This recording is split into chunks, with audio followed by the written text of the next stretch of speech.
right now from Singapore is Lars Sandberg, who is a Scottish DJ based in Barcelona and who was on that flight heading for Sydney to go on tour, I understand, Lars. Just perhaps you could talk us through what happened.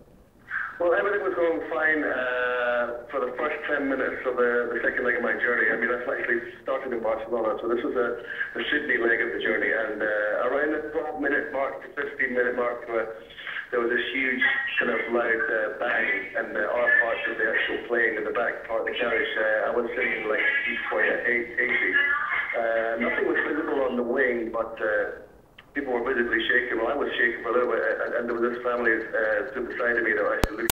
No, a little bit of smoke, but also when we landed, there was a huge smell of gasoline. There was petrol or gasoline like leaking all over the tarmac. And when we actually left the plane, there was a huge kind of like damage to the undercarriage of the engine, but which was completely invisible to us on the plane. But it was really unnerving when we actually saw that coming off the plane itself, which was completely unnoticed by us when we were flying.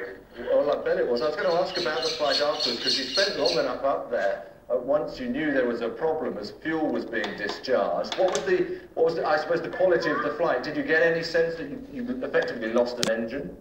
Well, we lost an engine. We went through like 3 engines on my side, and I wasn't really bothered, to be honest. But there was quite an unusual feeling of calm amongst the whole passengers, because the captain was on the loudspeaker every 5 minutes, you know, making sure that we were okay, and explaining the situation, all the kind of checks that they have to go through when a situation like this happened.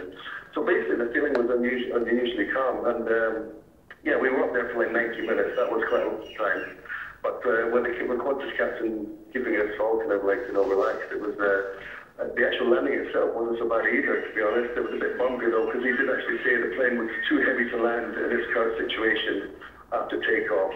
So we had to discharge some fuel and fly around in a holding pattern for like 90 minutes. But I'm just glad to be alive, to be honest. Well, I bet you are. I mean, it does sound as if, as you say, the captain managed you all very well in the process. I suppose it's fair to ask, though, would you go on an A380 again? Not today for sure, because there's another round, is that right? I mean, I have to get to Sydney at some point, but I think I'll be getting a usual passenger jet. I'm not sure which one, a 747 or something, but definitely not a 380 for the next few weeks anyway. But I mean, you've still got to get to Australia, haven't you? Are you happy to get back in the air again? Of course, I'm a DJ. I've got to get back in the air, otherwise, you know, there's no work for me. So this is my job, and I'm already looking to new flight options. So yeah, it's best to get back out there, isn't it, I think? Oh, well, best of luck to you, Lars. Thanks very much for talking to us.